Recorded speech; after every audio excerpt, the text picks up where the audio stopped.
राज्यातील शेतकऱ्यांसाठी सरकारने मोठी घोषणा केली आहे। मुख्यमंत्री देवेंद्र फडणवीस यांनी शेतकरी कर्जमाफी आणि वीज बिल थकबाकी माफी जाहीर केली असून यामुळे लाखो शेतकऱ्यांना मोठा दिलासा मिळाला आहे। पुण्यश्लोक अहिल्यादेवी होळकर शेतकरी कर्जमुक्ती योजना अंतर्गत सुमारे 56 लाख शेतकऱ्यांना 36,585 कोटी रुपयांचा लाभ दिला जाणार आहे। तसेच 2 लाख रुपयांपर्यंतच्या कर्जमाफीचा लाभ अधिकाधिक पात्र शेतकऱ्यांना मिळणार असून नियमित कर्जफेडीची अटही रद्द करण्यात आली आहे।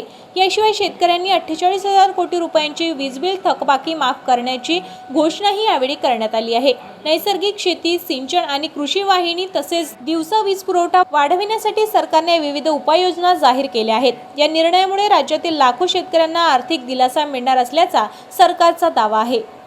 फडणवीसांनी पांडुरंगाचं दर्शन घेताना पांडुरंगाला विनम्रपणे सांगितलं की मी शेतकऱ्यांना बळीराजाला दिलेला शब्द पाळला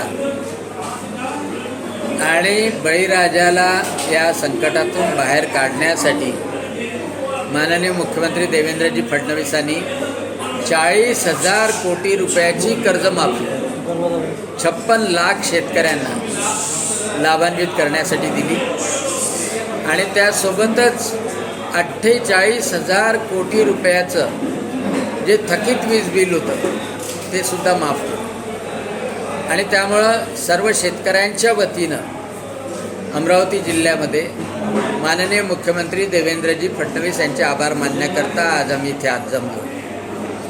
त्यासोबतच शाश्वत शेती करता यावी यासाठी पाण्याची उपलब्धता करण्यासाठी वैनगंगा नळगंगा प्रकल्प, मराठवाडा ग्रीड, उल्हास खोऱ्यातलं पाणी वळवणं, गोदावरीचं पाणी मराठवाड्यात आणणं यासाठी 6 लाख कोटी रुपयाच्या प्रकल्पाचा DPR त्यांनी तयार केला।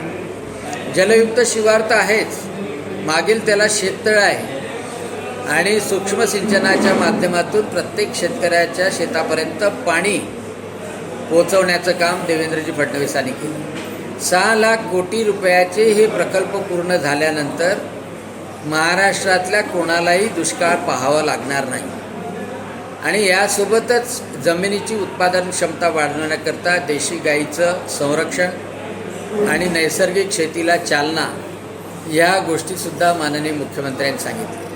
गटशेतीला प्रोत्साहन देणं हे सुद्धा अतिशय महत्त्वाचं काम आहे आणि गटशेतीच्या माध्यमातून शेतकऱ्यांची अवजार बँक ही तयार करता येईल। यावर्षी कापूस खरेदी, सोयाबीन खरेदी, तूर खरेदी ही सुद्धा मोठ्या प्रमाणात महाराष्ट्र सरकारने केली।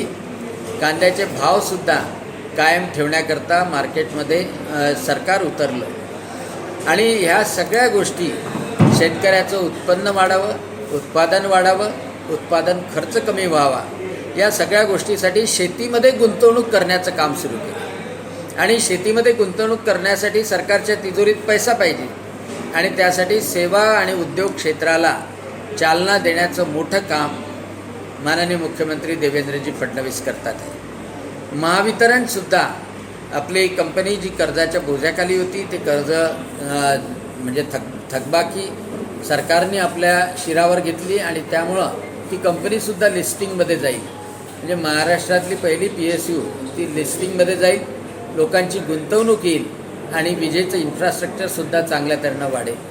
आज आषाढी एकादशीच्या दिवशी शेतकरी मोठ्या प्रमाणात पांडुरंगाच्या दर्शनाला जातात, विठोबाच्या दर्शनाला जातात आणि आजच्या दिवशी ही पुण्यश्लोक अहिल्यादेवी होळकर कर्जमाफी योजना ही सुरू झालेली आहे। म्हणून मी माननीय मुख्यमंत्री देवेंद्रजी फडणवीस यांचं अभिनंदन करतो।